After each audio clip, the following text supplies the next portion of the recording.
Sam Pancake.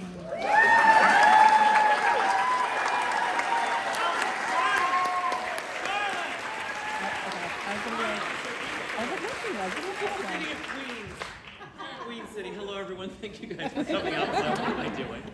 Thank you for coming out tonight. We're so happy to see you. This is our first stop of the new tour, so. Patience with me.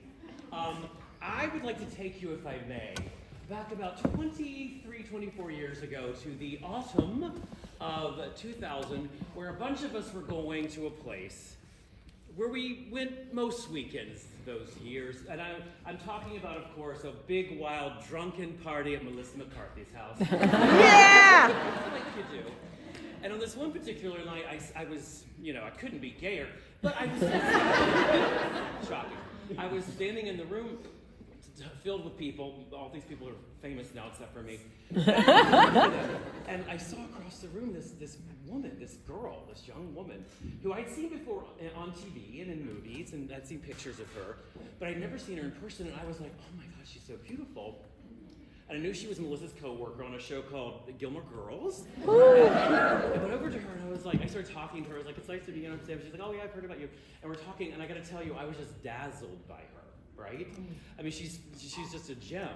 And I was dazzled by her wit and her charm and her beauty, of course. And as we fell in love with each other, it was a deep platonic love, and realized we were separated at birth.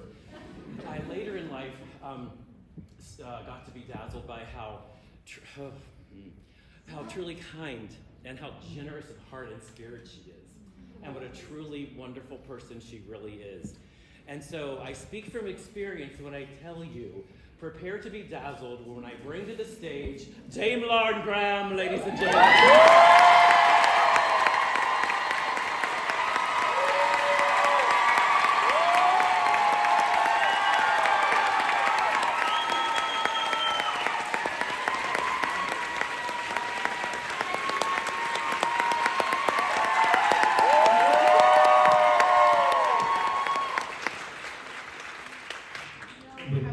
We do, don't we?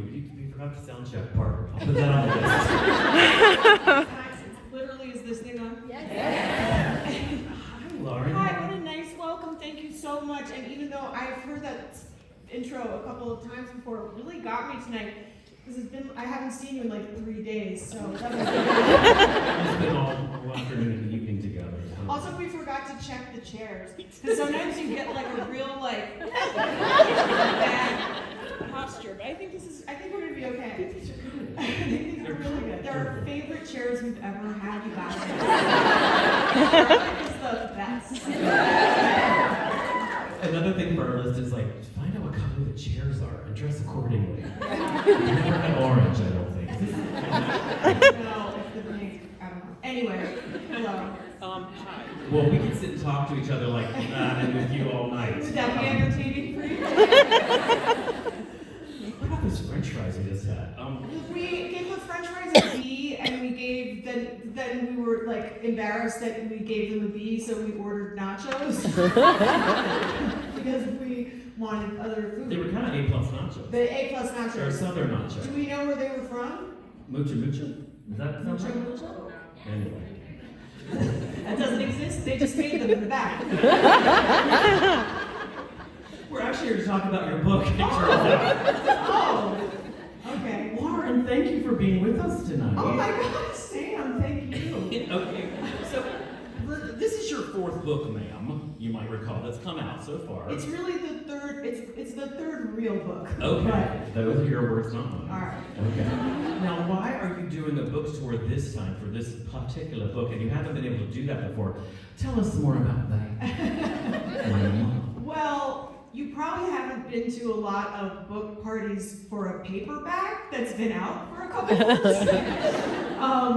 But over the years, I have never been able to do a book tour because I was either working or when the hardcover of this came out, literally the day before, I had a tiny, whatever, everyone's COVID story is so boring, but let me tell you. Not yours, honey. I taught my niece, who's 3, a game called Lickies, which is where you try to come up without the person knowing and you lick their face. She's free.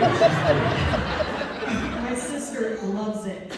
But she was playing lickies with me on a Saturday, and the next day, She's a child. I want you to make sure that's clear. she's 3. I said she's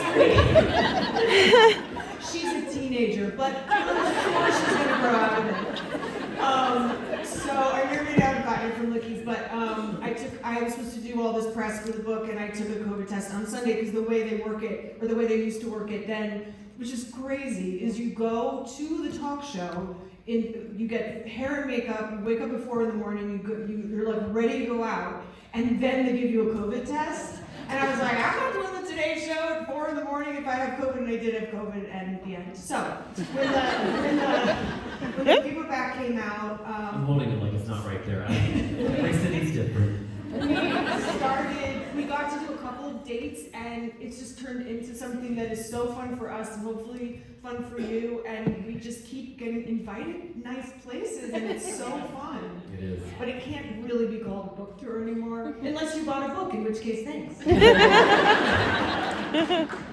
Okay. Your first book was your 2013 novel, Someday. And next, yes. No. Yes. Yes. I'm still waiting for the movie. Right? Next came the book of essays, Talking as Fast as I Can, from Gilmore Girls to Gilmore Girls and everything in between in 2016, which was your You're in the Life Diaries and other industry stuff, etc.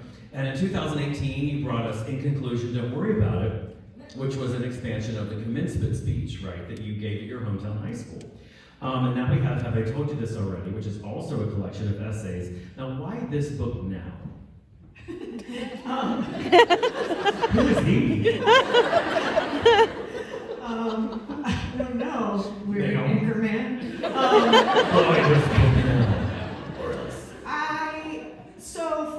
First of all, I feel lucky to be able to have been employed as a writer at all. It kind of was a turn in my career that it makes sense to me because I came to acting as a reader. When I was a kid, my dad read to me every night, and the stories just kind of came to life, and then I would act them out and do plays into my red Radio Shack tape recorder, and so it was all kind of the same to me, and we'll talk maybe more about the process later. Before, what? First one back in a while. Since November. Words, what do they matter? I'm just a writer. But so for a while, I had never done something twice, which is just bizarre. I wrote fiction, and then I got to adapt that for a TV pilot that never got made, and then I just kept doing something once and thinking, wow, I wish I had a chance to do that again because now I've learned more about it. And so when it was pandemic times, all right, now that's the limit of talking about pandemic or COVID. I mean, I guess they're related. Anyway, wow. I thought about writing another book of essays, and the way the essays come to me, the only way I can explain it is I start to get titles, and I had been collecting a list of titles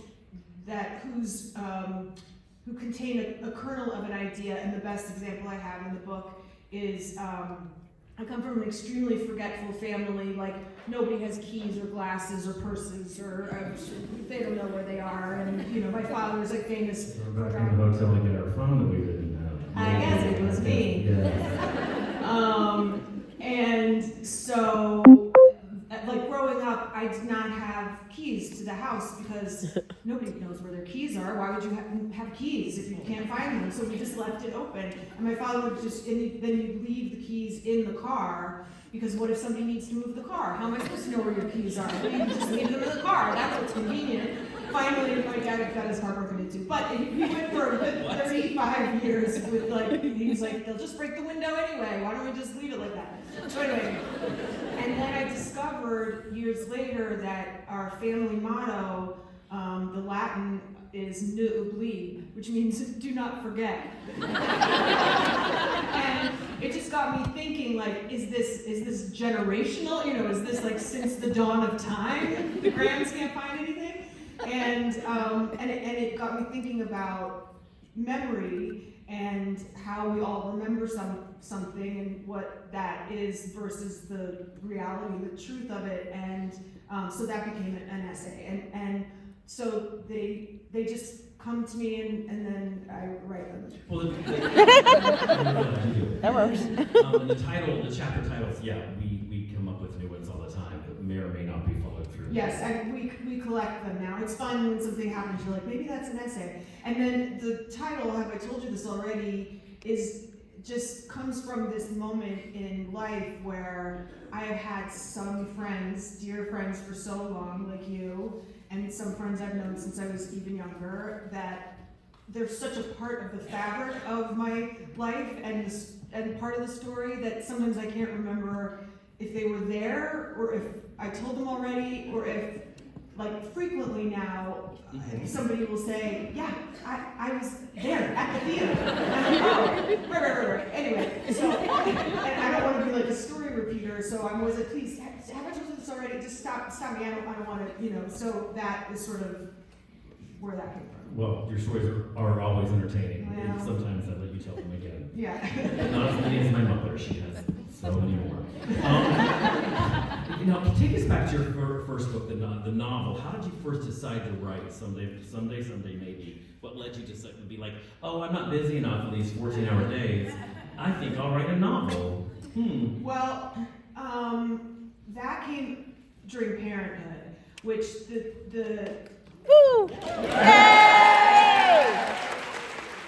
difference there was that I had been hustling basically from the time, even during college, but certainly from after college through, I went to an acting program for a couple of years, back to New York, 3 jobs, you know, no acting work, unpaid theater. 3 day jobs. 3 day jobs, 3 day jobs, all that would go in rotation, and I was just on that treadmill and doing free, you know, theater for no money, and eventually I got like 1 line in a soap, and it just was years of hustle and struggle, and even once I got to LA and you know, started getting little parts and things, but then throughout Gilmore Girls, I was just, there's something about when you're in a time of success where you have the least amount of time you've ever had, because, and when Gilmore Girls was doing well, it meant we're going on trips, there's photo shoots, there's shows, there's stuff, there's all this residual stuff to try to like keep it going and you know, that people could ask you to promote it. And so it wasn't until one day when I was at work on Parenthood where I was done at 3 o'clock in the afternoon, and that was so unusual that it gave me a flash of the person I was at the beginning of that. Not that, hopefully I'm not at the end, but when I thought, who was that? I had nobody I knew in show business. I didn't even at times I had little encouragements along the way, but there was no sign that, like, you know, don't worry, kid, someday you'll be Lorelai Gilmore, whatever. Nobody tells you anything, obviously. So I was really fascinated, and it felt so like it's sort of me, but it felt like such another person that it just kind of started as fiction. And then I also think I didn't want to write a memoir. I felt more freedom in fictionalizing something that I knew something about. And also you talked about how it wasn't, for those of us that remember, a different world in terms of no social media and barely any internet. So that was a different, because it's in like... Well, this character, you know, it is replicating the time I came up, which is the 90s, and yeah, so that was part of it too, is that I was on a show with all these people of all different ages, but all these young kids who were pursuing their careers in very different ways, and that's the only difference between being 20 and being older is how people are recording their lives. You go from, like, you know, I had a Filofax back then, and then that graduated to a Palm Pilot, and then like I had an AOL pager, and then like So, and so we're all living the same life, it's just communicating differently. Right, yeah. So. Yeah. I can hear people explaining to children what a poem pile is. It doesn't make any sense. I should have just waited for phones. That's funny.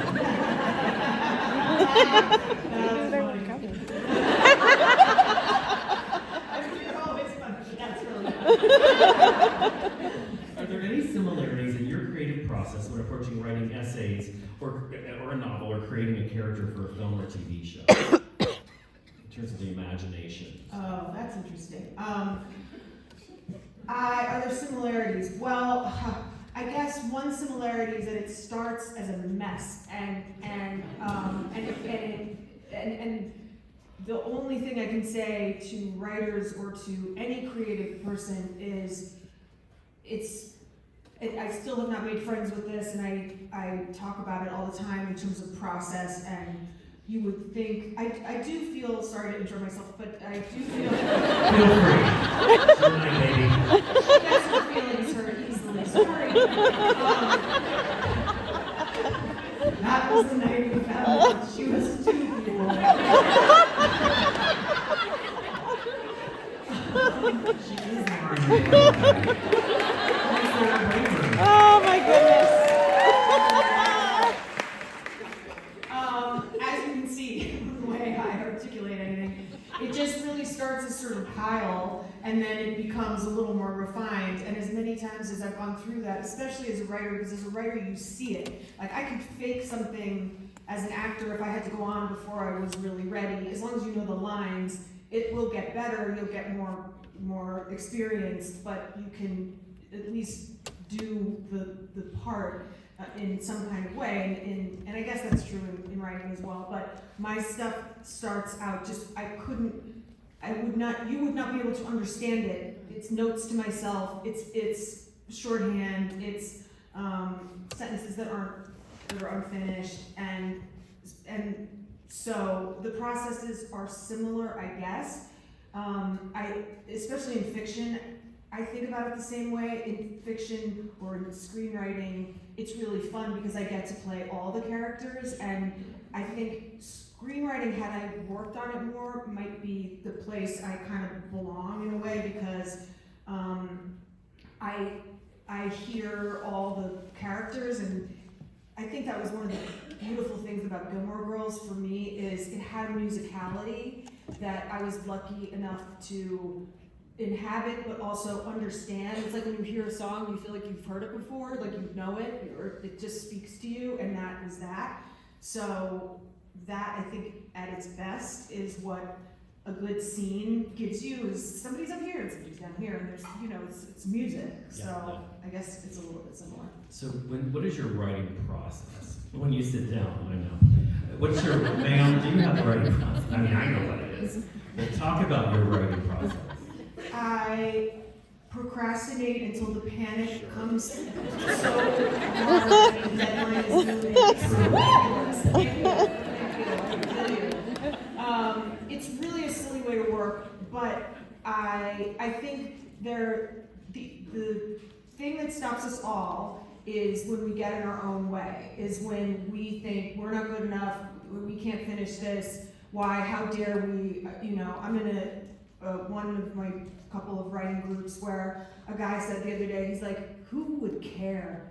And I was like, I don't know, but you have to, at least to start, and then, who, like, that's the finished product voice, that's saying, like, who would buy this? Well, you're not there yet, so you just have to kind of keep doing it for yourself.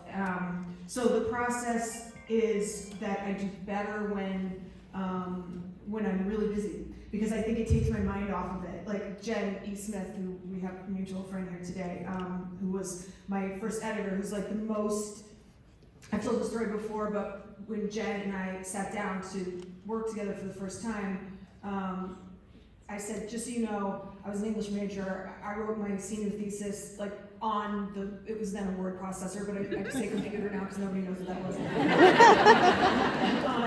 I wrote it on my Palm Pilot. Don't try to do a callback. It's fresh. It's too new.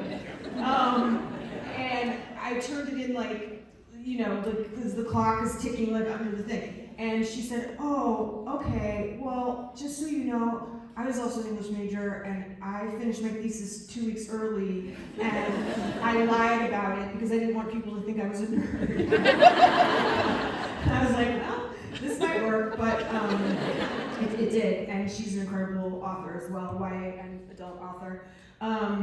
So she came to the set of A Year in the Life when we were, and my laptop would be like on the coffee table, and I'd be like, blah, blah, blah, blah, and they're like, and we are rolling, and I'd like shove it under the thing, and I'd be like, Rory, listen, I mean, I don't know, blah, blah, blah.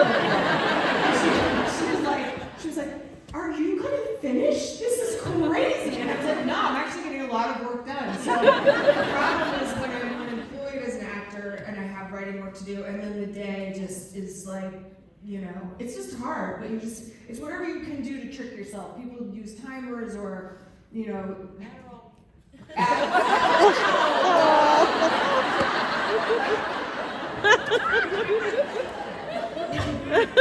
Coffee.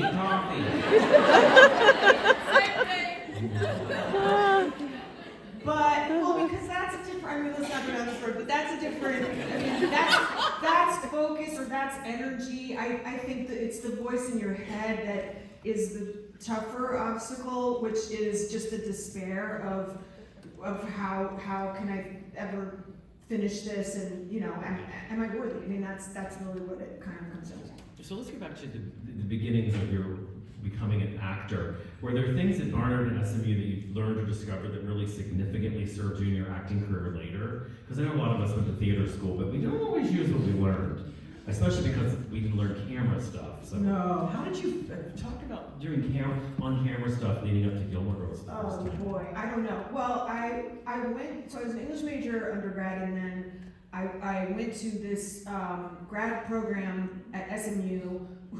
Mainly, I mean, it was a good program, but I didn't have any money getting out of college. I had huge debt, and Southern Methodist University. yeah. Maybe we do know Torchy's Tacos. Did we go there? No, Does that make sense? No. no, we went to Continue. the place with the meals. Okay, Yeah, anyway. yeah. Glorious.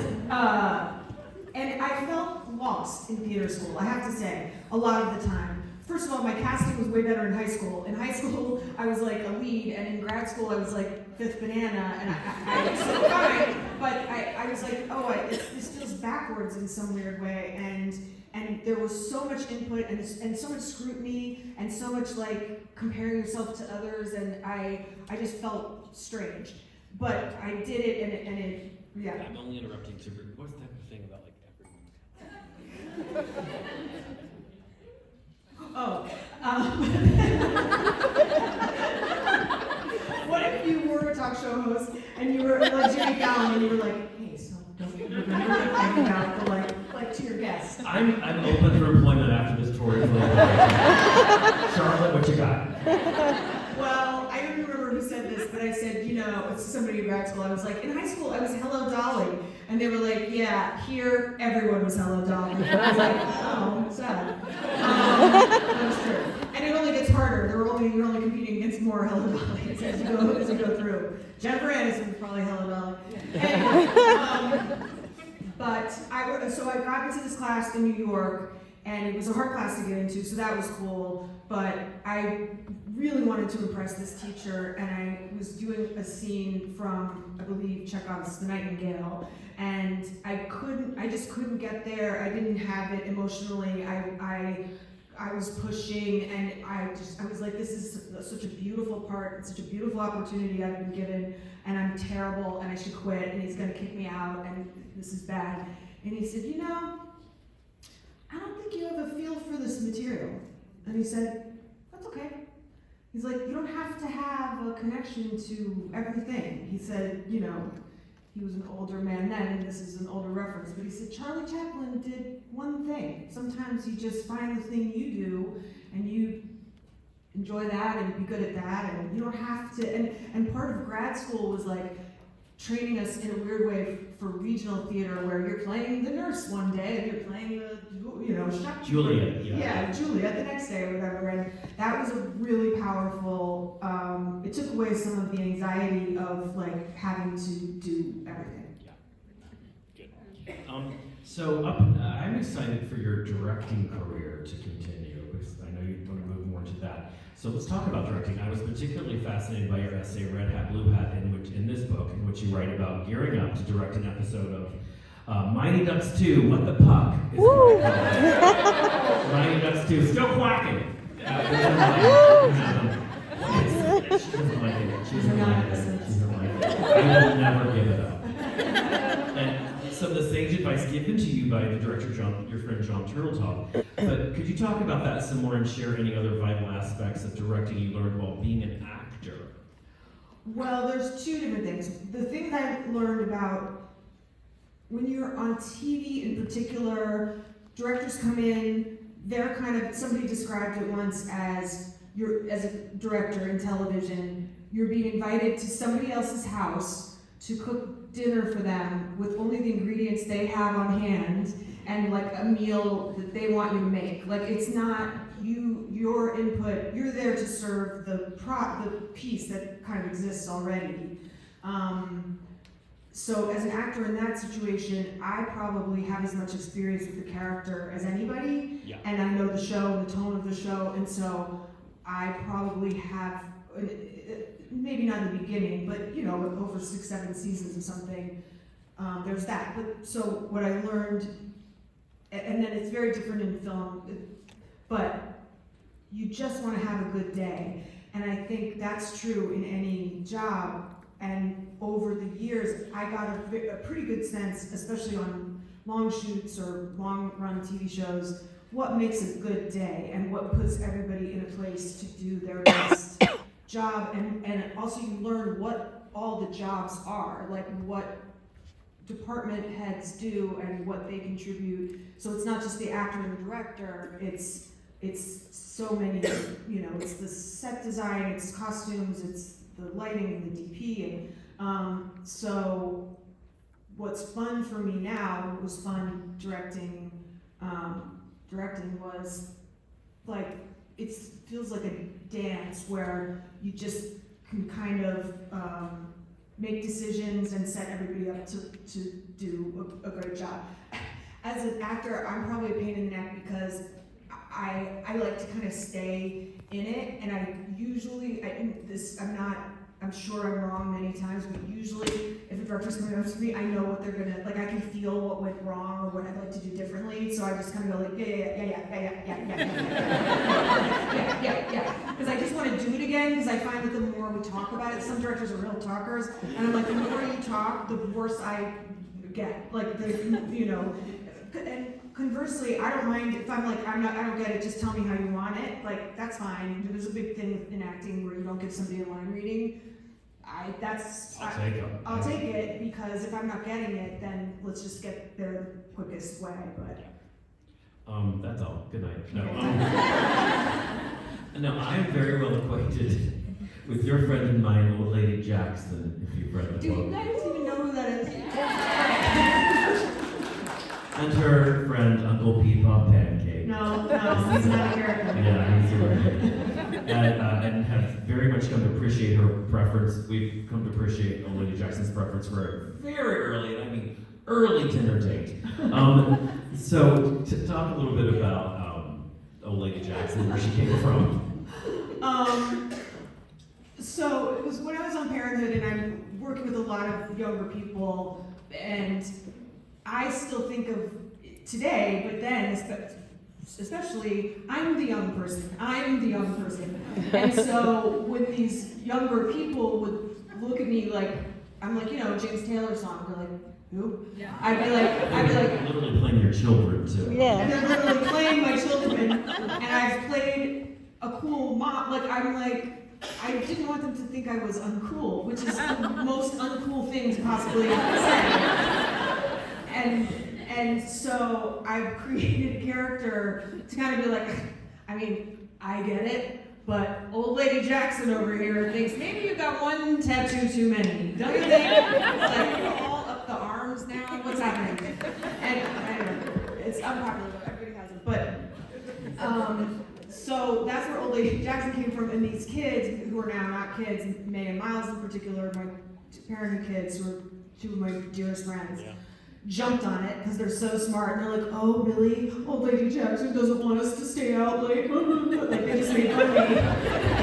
And so One year, May actually gave you the birthday cake. It said, "Oh, happy birthday, old lady Jackson." May refers to herself as OLJ Jr. Because sometimes we all feel too old for show business and like what's happening in show business, and like we're like, what now with the TikTok? What I can't. Like it's just so. And May is still 19, but and she's like in her 30s. I know, but still to me she's 14, but May and I have been in show business the same amount of time because she started when she was 4 in like a chicken nugget commercial. She does feel tired, we both feel tired sometimes.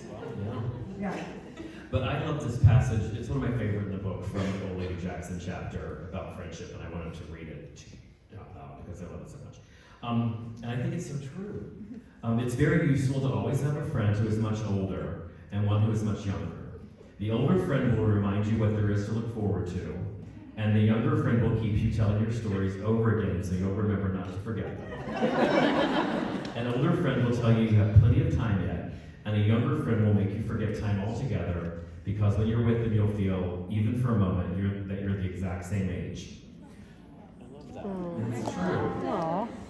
You're a good writer.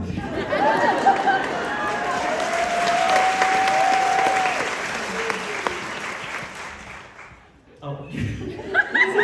Good night.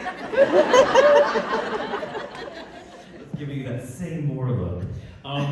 Here's some of my other favorite sentences and phrases in the book. In Squirrel Signs, I felt like I was in an improv class whose rules I didn't understand. And that was about the industry, and I think that is so on the nose, because people don't tell you.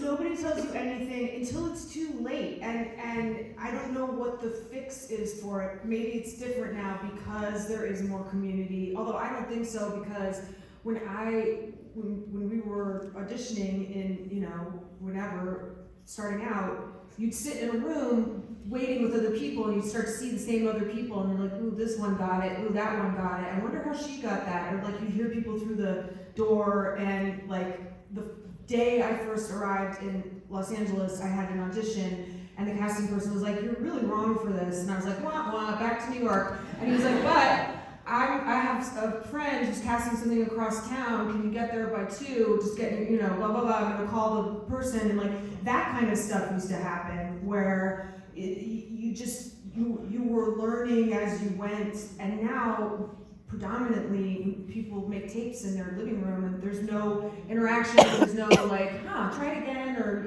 and some of their lighting is terrible, because as a director, I've been casting this thing, and I just, it's little things, it's like, make the light nicer so I can see your face, and, stuff like that, but,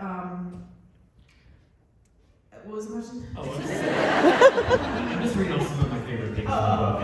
Oh yeah, so you just don't know, and you wish, maybe we should write the handbook. I know it is. It'd be outdated by the time it came out. Well, in which leads me to, I wish that I had your essay, Actory Factory, to read when I was just starting out. And what advice would you give either young Lauren in '96 when she was starting her film and television journey, and also like a young person now? Well, the essay to which you are referring is sort of my attempt to break down what's a day on a set, because I was fascinated. Some of my writer friends have become people in movies and television, and why would they know? They wouldn't know how you create a scene from pieces as a director, where you need to show. If I was telling a story about this theater, I'm going to show the outside so we know where we are. I'm going to show all the audience, and then maybe we're going to come in closer to 2 people who are having Argument. I was going to say argument, but then I didn't want to put that on you. 2 people are having a wonderful time, and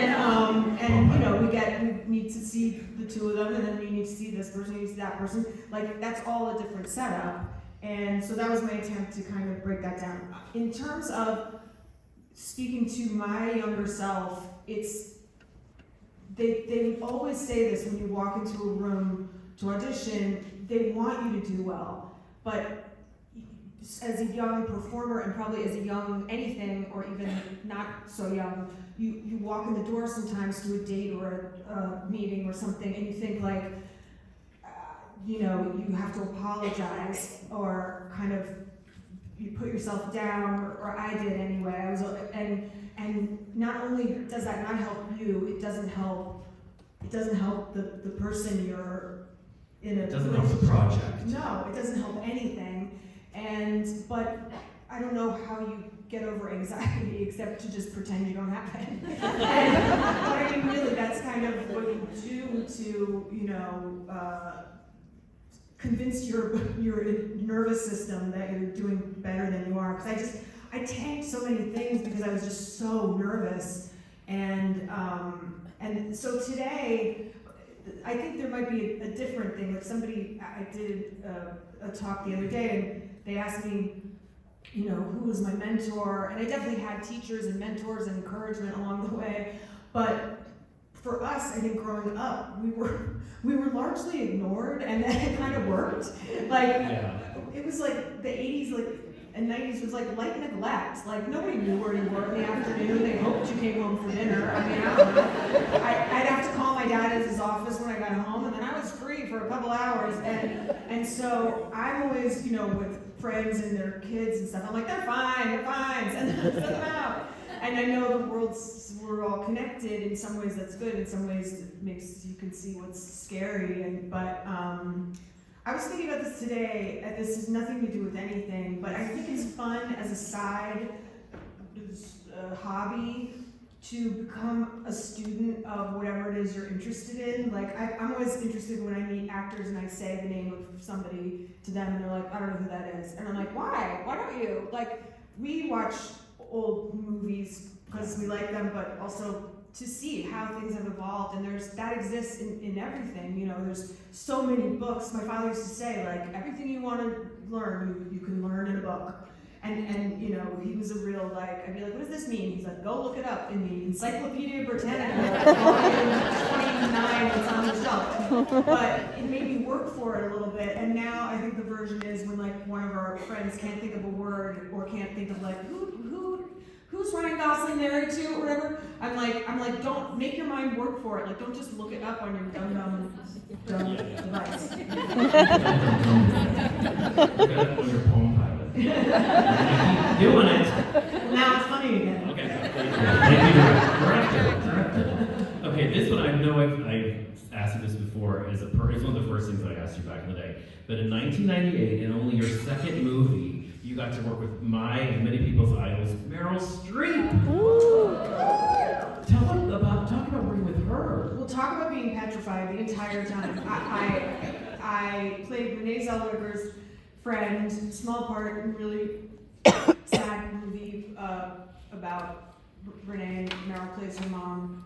One True Thing. One True Thing, which is based on a wonderful book by Anna Quindlen. And I was just out of my mind to be in this movie, and I had done one movie before, and Renee had just done Jerry Maguire, and we went out a couple of times, and people would be like they'd stop, like it was insane. And but Meryl was very nice to me, and at the premiere, she came over and she said, you know, I want to tell you something.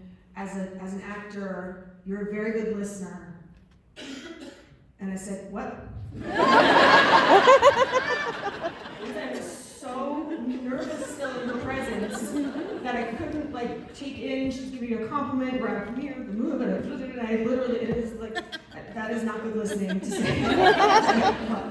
That's funny. She was wonderful and warm, and I just remember she was, she said this thing, I knew nothing about box office or any of that then, and she said the hardest thing with a movie that focuses on women is women don't feel compelled to go opening weekend. And I thought, that's so interesting, is that true? And she was like wishing, you know, that we're different for the success of the movie. I thought that was interesting.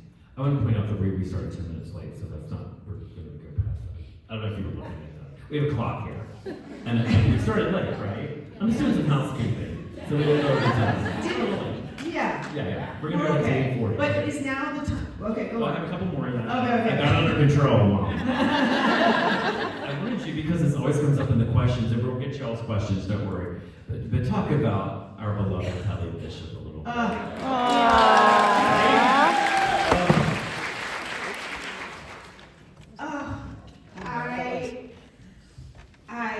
I wish I was, I just went to Kelly's 80th birthday. Aww. And then she went and did like an episode of Shrinking the following week. Like she's unstoppable and just a fantastic person. And speaking of mentors, was always just a kind of champion of mine and also very bossy about my love life. I tell her something and she's like, well, he's terrible, never call him again. Okay. And, Often correct. I think she was often correct. often correct. And you know, she was a dancer and was in the original cast of The Chorus Line on Broadway, won the Tony as Sheila. She has a book coming out, by the way, called The Third Gilmore Girl. Nice. And Kelly's gonna, I don't know what's in it, but Kelly really tells it like it is, so. I can't wait. Yes. And she's just been an incredible friend. She refers to me as her TV daughter. So she Aww. signs her text to me TVM for TV Mom Aw. and TVD. And you know, it's just one of the gifts of this work and this life to have someone who's not a blood relative, but who is as close as any. And yeah, I'm just really proud to call her friend. And also, I thought it was cool, at her birthday, she's still close friends with Priscilla, who played, Yeah, Priscilla Lopez. Priscilla Lopez, who in Chorus Line sang, you know, nothing. You tell the story. No, I don't know. That's all I know is why don't we remember that character's name? Anyone? Morales. Morales. A table, ice cream cone. It's the song she sang. I just thought it was cool. You told me at the dinner she was there, you showed me pictures, and they're still really good friends from Chorus Line. Still really good friends. And there were all these pictures of Kelly. I won't do it because I'm a lady, but of like with her leg and like up here, you know. I'll do it. And just an incredible life, an incredible career. Yeah, it was just great to be there. I, and many people here probably would like to hear you sing more. No. So you did sing in the wonderful show with our friend Jane, Zoe's Extraordinary Playlist. So talk about that a little bit. It was fantastic. It's just that kind of music is, if you're not a pop star, like I'm vaguely Broadway, and that was my sort of training coming up, and I did Hello Dolly, don't make me talk about that. Me too. Everyone was Dolly. But yeah, it's different doing like a Kesha song, and plus that show was, I wish it had gone on forever. On the other hand, we'd all be dead because it was like the Mandy Moore, not that one, the choreographer Mandy Moore was like the insane dance choreography and these beautiful numbers that are very hard to capture on television because they were so, it was the most ambitious show I have ever been part of, and I was only there a couple days a week. Jane was like, you know, lying on the floor, and it's just incredible. Jane could have a dance step like that. It's just the whole point of a show like that is making it look easy, and it was really just incredible that they even put it on the air because stuff like that is so expensive. But yeah, I did my best, but that's not my kind. Like Skylar Astin, who's on the show, like he can do everything. He's like Broadway and can do amazing pop music, and he's like, you know, that's. Yeah. That made me think of something. This is how my brain works. The other Mandy Moore played your sister in the movie Because I Said So with Banky and your mom. I love that movie. Just a little bit about Banky. Just a little bit. She was unbelievable. She wrote me a letter at the end of the movie that I framed, and yet I can't put it up anywhere because it's because first of all she says such nice things about me, and then also she, on the other hand, told me to get back together with an old boyfriend. She's like, call that blah blah blah, and so Say the name. I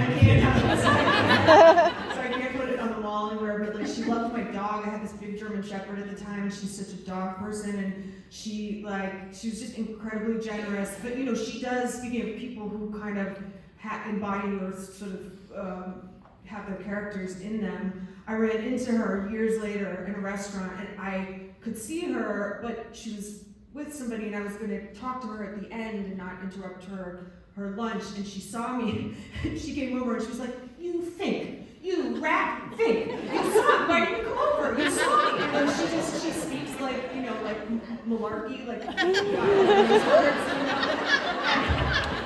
like Annie Hall. I mean, you know, she's all the old lot. Well, oh, I'm not gonna try. But, yeah, she's like, I'm so impressed, sidebar, by actresses in particular who get to work looking like $1 million. Like I am in a 7 Uggs and like a terrible, you know, hat. You know, she's just an incredible lady in her way, and just very loving and warm and great. But that was another one where I could never calm down working with her, and it robs everybody of the experience, you know, and I'm sure it was uncomfortable. You can't walk around being like,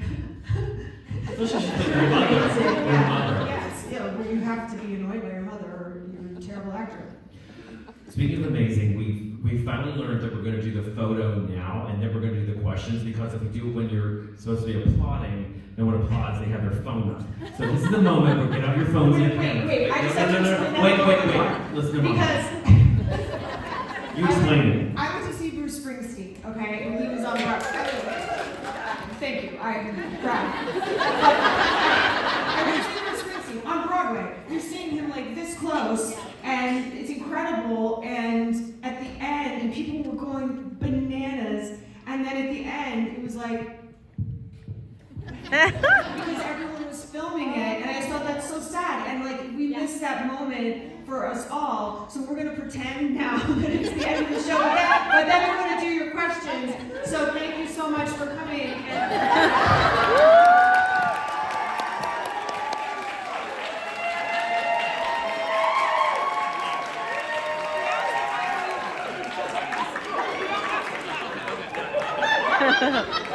Now the clock is ticking because of my... Wait, did they understand?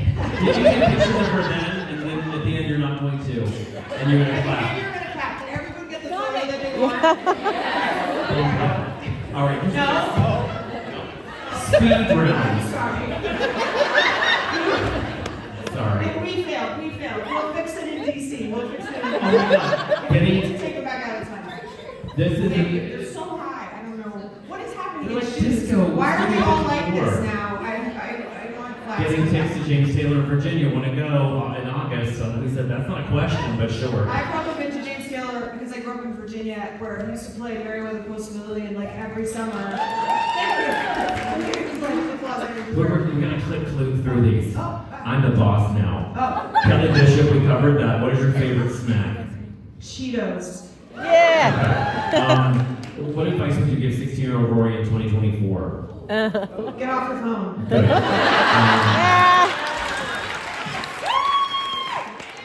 I loved your wardrobe at Gilmore Girls. Did you have any part in choosing those clothes, or was it all done by the costume designer, and did you like the clothes? I love the clothes. I did have a part in choosing it. I don't know that it was very fashion-y, but I would always say to Brenda, our wonderful costumer, I was like, I just want things that are kind of funny. Like, I want a t-shirt with a sense of humor, which is why I'm wearing so many, like, t-shirts with, like, dog faces on them or something. I was just like, this person, like, just enjoys her wardrobe choices. What is it, one acting role you'd love to do?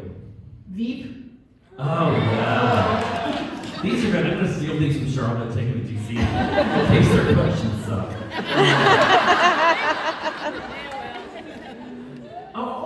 Do you see any similarities to your, we kind of get this relationship with May that Lorelai had with Rory? And it says you are May and Lorelai is Rory. Wait, I don't know who's who. What? That's I don't know that. It's just these relationships are so crazy because again, it's like a Kelly Bishop. Is she my mom or my sister or my friend or my mentor or my, like, and it's the same with May and Alexis. May and I live close by, so I just get to see her more, but it's like, it's that feeling of, it's that feeling of falling in love, frankly, and it can be with anybody, and in those cases, it was just like a love friendship. We can't get around this one. We've learned. Which of Rory's boyfriends was your favorite? Very common. Listen to me. I will never, I will go to my dead grave. But I will tell you this I can say because it has no basis in any fact or anything. My guess is that Rory's baby is Logan's. And unless it's the Wookiees and we just go in a whole different direction. And my guess is that it's a girl and her name is another permutation of Lorelai, and I'm guessing Lola. That is completely out of my own. I've never spoken to anyone about it. Don't start internet trouble.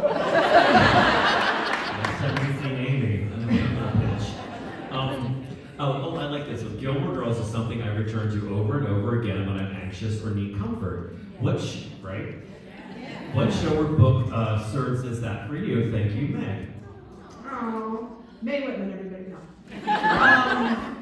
Thank you so much, and that gives me an opportunity to say thank you in general because I do get to hear that fairly frequently, and it never doesn't, too many double negatives. It always touches me. It's always the nicest thing to hear, and I am so thankful to have been part of something that takes even a little bit of the edge off of your day. So I really appreciate that. For me, there are some older movies like Splash or When Harry Met Sally or some of the like classic rom-coms that I can just watch anytime. Like Tootsie is one. Because I try to show people, and I guess because things are more politicized now, they're like, so wait, he's dressing as a woman. I'm like, it's okay. It's 81. But I also, because I just find old New York so soothing, just like taxis and just, was it a simpler time? I don't know, but it feels like it was. And then I will just put Sex and the City on and let that like roll in the back. So. This is a great one. I think we've talked about this before too. This person says to me, the Mochi is the most vulnerable chapter in the book. Was it difficult to write, and was it difficult to read for the audiobook? That's a good question. Yes and yes. For those of you who don't know, I adopted a dog and it didn't work out, and it is not at all like the experience of not growing up with my mom, but it gave me insight in a new way at a new age into her. She passed a while ago, so there are questions I could never ask her and issues that could not be resolved, and I aim in these to mainly just be funny and thoughtful, and I'm not comfortable going like real. I want to make something that's light. That's my goal. But I did want to. I'm really bringing it down. You know, death. I know. Well, it was that my grandmother, her mom, finally passed at age 101.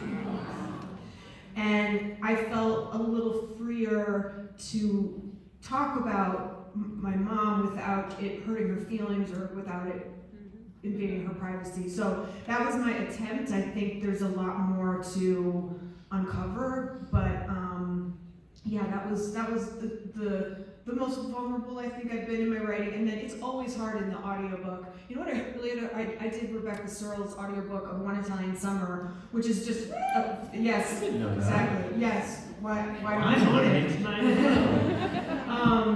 And that is a really moving, especially at the top, the woman who loses her mother and then goes to Italy, but I didn't exactly know what it was about when I said I would do it, and that was really hard. To the degree that I was like, I might have to call her and say, you know, and then very freeing and liberating and stuff to be able to get through it. Speaking of moms, I want to salute my Aunt Maggie, who's like my second mom, and she's here tonight.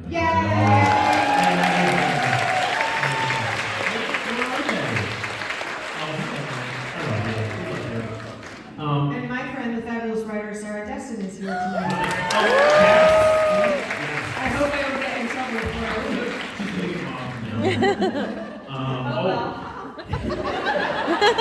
I like this one. If you were, some people signed it, some didn't because they're anonymous. If you were forced to live the rest of your life as a character you played on TV or in a movie, which character would you choose and why? Trying to imagine if I said something else. The random girlfriend of Keanu Reeves and Sweet November. I played, what was her name? Sue in Bad Santa.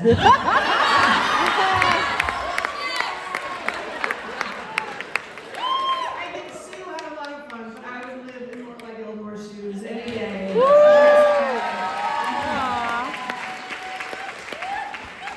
I'm just gonna say one thing. Me, you, and Connie were together recently,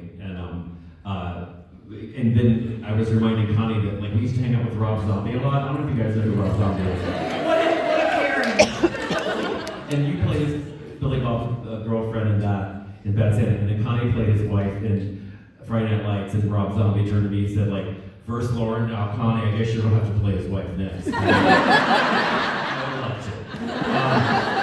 I like this one. If you could go on a vacation with one person from a show you started, who would it be? That's from Amy Baker, who's not afraid to sign her name. A person or a character from the show?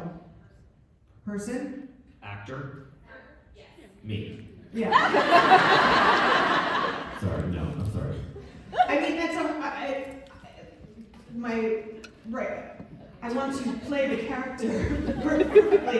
I don't know. I mean, it is you. I'm sorry.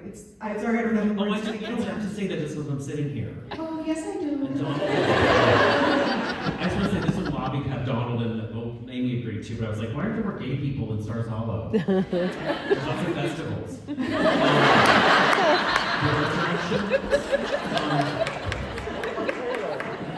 Taylor. I know. Oh my gosh, we have like 3 minutes. I'm gonna find a question. Sam is like so a clock watcher, which I've learned as doing these shows. I do stand up That's like sometimes. when you're in Soul Cycle, anyone, and I don't like when they're like 30 more seconds. I'm like, well, now you ruined it. I was just humming along to the song, and now I'm like, This is gonna be 3 minutes of freestyle. Go ahead. I thought you were going to say I'm silent. That's a good one because I have mine too because I did it too. Larry David, when you do Curb Your Enthusiasm. Oh my God, I love it. I loved it so much, and frankly, I didn't get enough attention. I was like, performance. thank you, sir, my one fan. But it's like because frankly, like I just started on what's it called, Instagram. I like to really make sure something's gonna take off. 15 years later. But they sent me, whoever sent me the analytics of like my first 2 weeks on it, and it's like 98% women following me, and like 2% guys. And I was like, aw, where's my? And because very stereotypically, obviously everyone should be watching anything they want. And I think the guys are, I have a couple like, they'll come up and they'll be like, I just want to tell you, like, you're okay, you can say that, like that's okay. But Kurt was the other one where I was like, oh, you know, I'll get more like cool guy energy, but no. But I had this funny conversation with Larry one day where he threw gum, I guess he was chewing gum, and he threw it on the ground. And I said, Larry, that's trash. And he said, no, gum's not trash. And I was like, In real life. In real in life. real life. And I was like, what do you mean gum's not trash? She's like, birds can eat it, so it's not trash. No. So if the bird ate the gum, the bird would be dead. That's trash. Yeah. And like as we're having this conversation, I was like, Larry, is this like material? Like could this be like in the show? And he was like, it's not a big enough idea. I was like, what constitutes trash? That's an entire episode. So just stuff like that. Like you're talking to him, but he's him all the time. Yeah. Yeah. Did you feel that? No, I can't talk about my episode because of the things that happened in it. I can't, it's not for family. Okay. Remember? But Yes. like, people tell me that over sometimes in public, and I'm like, what? And then I'm like, oh, it's from Curb Your Enthusiasm. I said to him, like, he's like, you have to be afraid of me in this one. I'm like, I am afraid of you, Larry. Yeah. He's like, oh, why are you afraid of me? What's afraid of you? And I'm like, have you seen your show? Yeah. Do you have any final thoughts? That's been a fun one. I was worried about tonight. This is like, time's up. See you next week. We're your therapist. No, I just want to say thank you to you and thank you to this beautiful town. I picked the wrong hotel, so I'm not staying right in town, which is crazy. And we have to leave tomorrow, but I hope we can come back and visit and have nachos. And just, I don't know, I love you all so much. It's such a treat for me to be able to do this. So thank you for inviting us. And now applause. Yes.